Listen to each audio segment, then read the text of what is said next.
G'day, Krusty back again for another week of tall tales of what really happens on the buses. If I'm looking a bit crusty today, it's because I've been having to work the night shift and I'm feeling a bit crusty as well.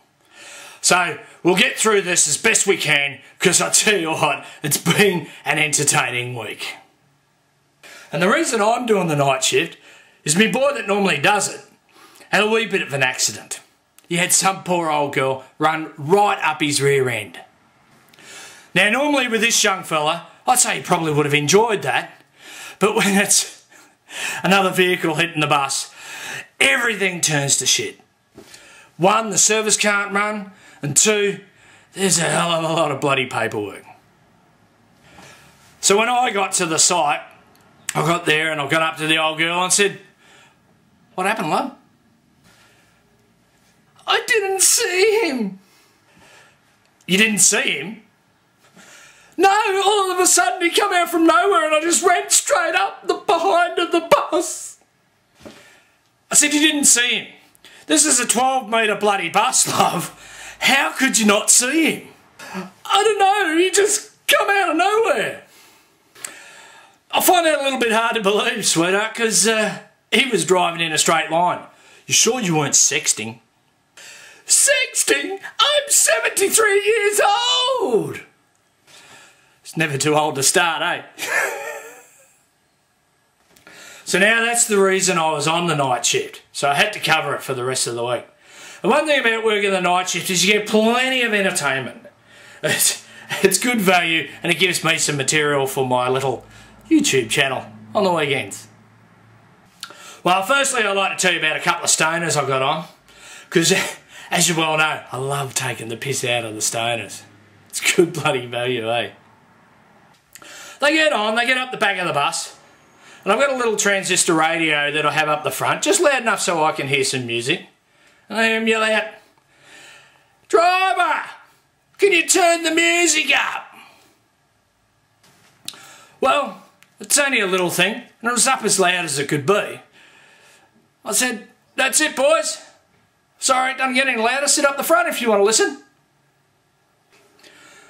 But stoners being stoners, they weren't moving. So I thought, well, if they want a little bit more volume, I'll give them a bit more volume. Bit of crusty volume. So I started to give them a little rendition of the next song that come on the radio. Little ditty about the tracks in their arms. Two Australian kids who are just hooked on heroin. Jackie wants to be a Cuban drug lord. Diane just wants to get stoned and be Jackie's whore.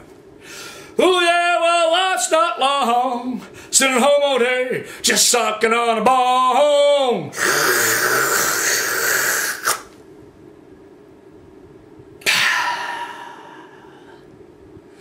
Oh yeah, well life's not long. When you gotta walk around and you've only got one lung.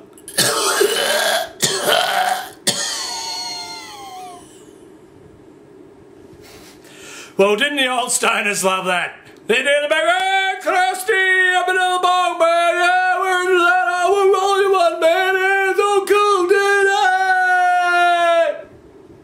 But later on that night, the best was yet to come. This old dear gets on with one of those Enviro shopping bags, you know, the little canvas bags, things. And I could see a little bit of movement in it. I thought, this is a bit strange. So I asked her about it. "What's in your bag?" "Nothing." I thought I saw something rustling around in there. "What's in your bag?" "Nothing, just clothes and stuff." Then all of a sudden, this little Jack Russell sticks its head out the top of the bag. Oh, my little friend." I said to her, "Sorry love, but the only dogs allowed on the bus are a seeing eye dog." She says, "Oh, this is my seeing eye dog. He sees my change so I don't give bus drivers too much money." Well, how do I argue with that sort of logic?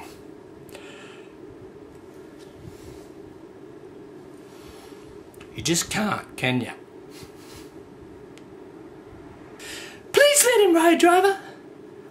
to go down the road. It's always just down the road.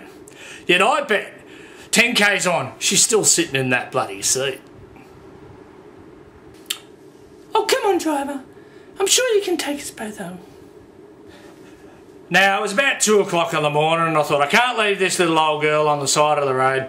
So, alright, I'll take you home. You just make sure that your little friend there doesn't poop or wee on my seats down the back. Oh, that would never happen. He never does that. Now, this is where this story gets its little twist. She comes down the front of the bus to pass on her gratitude for letting me let the pooch ride. While she's sitting there talking to me, she drops a poo on the floor right next to me in the middle of the bus. Now what gets me is not only does she not have any incontinence pants on, she must have had none on at all. And at 2 o'clock in the morning, this is not the image I want in my head. Not only did she not skip a beat in her gratitude and thanks towards me for letting her carry the dog, she just walks off and leaves this massive steamer sitting on the bus.